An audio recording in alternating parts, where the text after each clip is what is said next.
The concept of evil definitely exists, but what does evil really mean? What makes someone evil? And do all humans have the capacity to be evil inherently within them? There is a fundamental level of duality to all aspects of our experience. Nothing exists without its polar opposite also existing, so if there was no evil, there would be no good, and there would be no light without darkness. The light needs the darkness to define it, just like good needs evil to define it.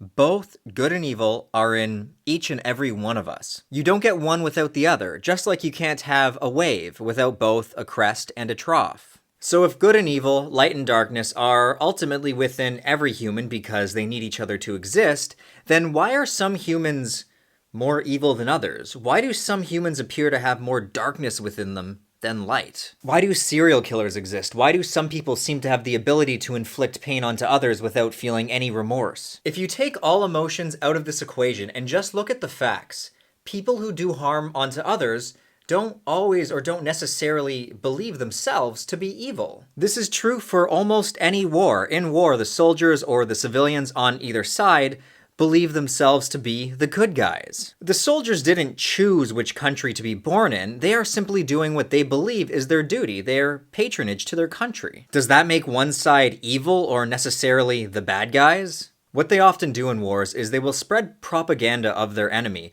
propaganda that dehumanizes them. Because if someone is appearing to be less human than you are, you will naturally have less empathy for them because you can't put yourself in their shoes. This in turn means you'll be able to kill them or inflict harm on innocent people without necessarily feeling guilty, without having remorse. Look at this World War II poster. The Japanese are seen as freaky, sharp-toothed monsters. They are literally seen as demons. By demonizing them, they effectively dehumanize them. And who's going to feel guilt about massacring a bunch of demons? Dehumanizing an entire race makes it easy for everyone that's doing the dehumanizing to demonize their enemy, which makes it easier for them to massacre and slaughter them like they're the good guys in some kind of a sick fairy tale. So if neither side in a war is inherently evil and each side believes themselves to be the good guys, then who is justified in killing? Is anyone? Are the soldiers justified in killing because they just don't know any better? Yes, actually, every side can justify their actions. It is justifiable. Because to be able to justify something doesn't necessarily mean that it was right. Because to be right is also an opinion. If someone makes fun of me and I justify my actions by punching them in the face and knocking their teeth out, was I right in bringing violence to the equation when all they were doing was verbally insulting me? I really don't think so, but again, this is a matter of opinion.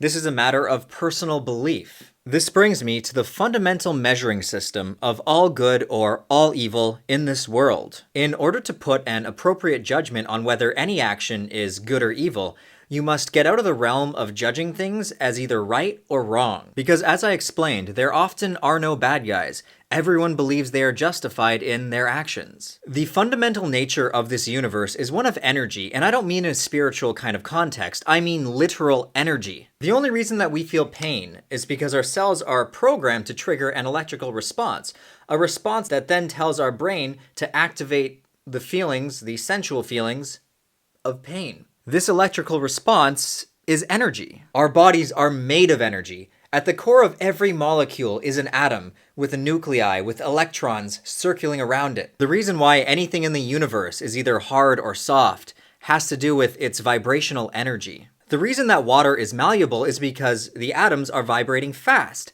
The reason something like a wall is hard is because the atoms are vibrating slow. You need to look at things not as whether they are good or bad, but whether they feel like high energy actions or low energy actions. Regardless of which side you are on, does inflicting pain onto another feel like a high energy action? If you were to kill another human being, there would be a huge domino response. Every human alive has loved ones. Well, I hope every human has at least a few loved ones.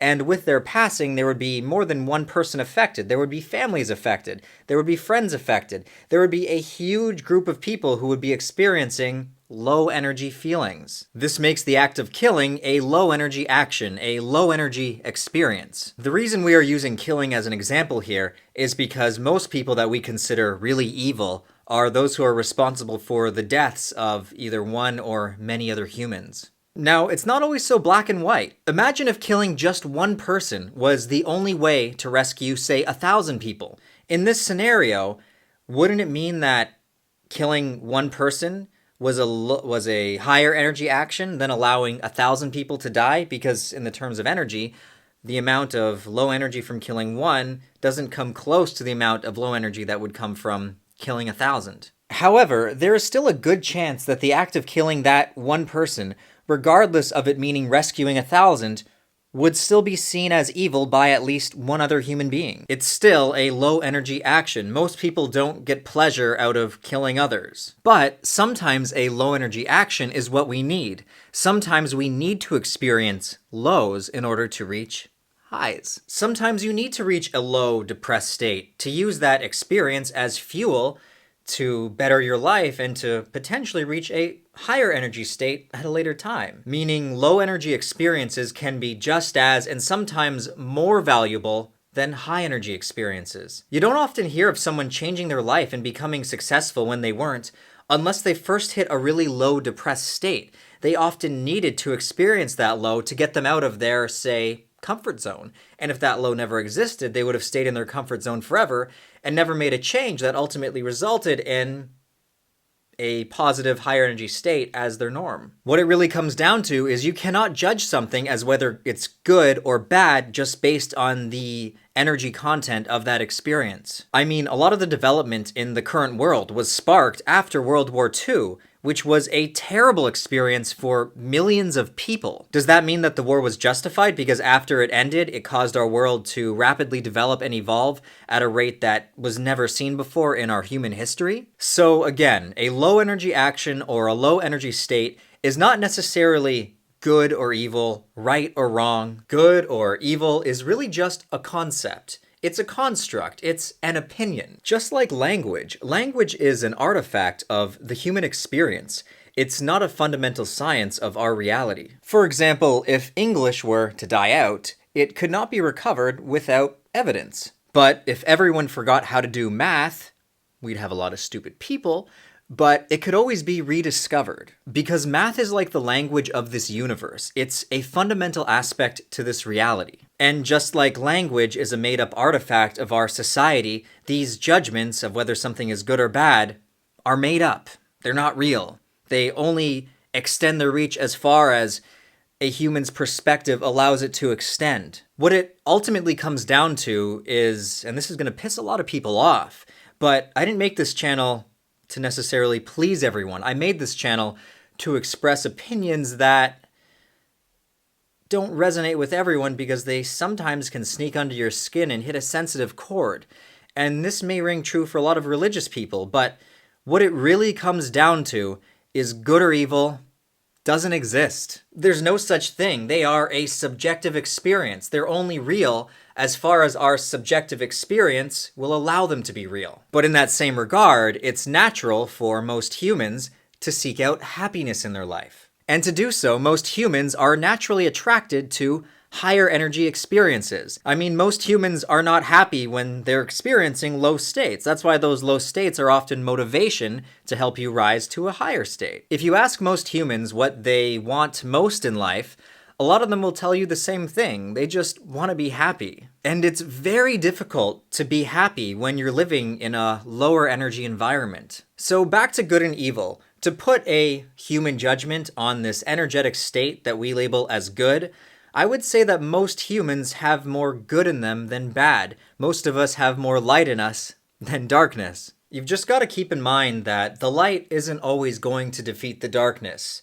Sometimes we need the darkness, and sometimes we need the light. But at our cores, at the core of most humans, the greater percentage of human beings alive today, I would say that we are good creatures. We are good beings. Some of us have simply been brainwashed and tricked into believing that others are evil, that other people are less human than us, that we're dealing with demons. And it's this manipulation and this tricking of people that causes a lot of the problems in the world, a lot of the conflict, which is why I've said in other videos that I believe this monetary system that we live in is what is causing a lot of the problems out there. This doesn't mean that I'm a socialist or whatever the hell you want to call me. All that it means is energetically feeling like we need to compete with each other in order to live a good life isn't going to create a world where people fundamentally care for one another as if they were, well, all brothers and sisters, which we are. We are all related. We are all humans. And when we die, which is the one joining factor that kind of unites all of us, because whether you're alive today, you're going to be born tomorrow, everyone dies. Everybody. And why does death exist? Because life exists. So death isn't necessarily a bad thing either, because without death, there would be no life. With no life, there would be no death. They all go hand in hand.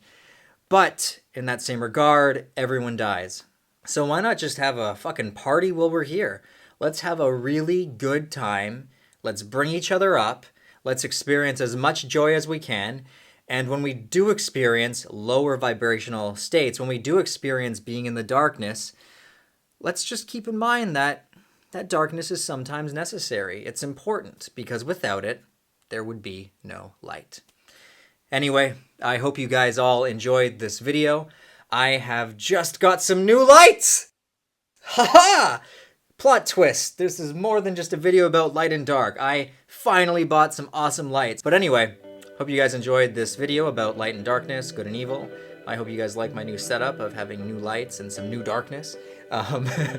My jokes are terrible today. This video has been made possible thanks to all of your support on Patreon. If it wasn't for you guys supporting me, I wouldn't be able to do this, which is, I love doing this. I love creating content for you guys, so a huge thank you to everyone. If you enjoyed this video, be sure to give it a big like, and if you haven't already, subscribe to our channel for weekly content. Till next time, take care everybody, and let me know in the comment section below what kind of content you would like to see next. Anyway, be safe and take care, guys.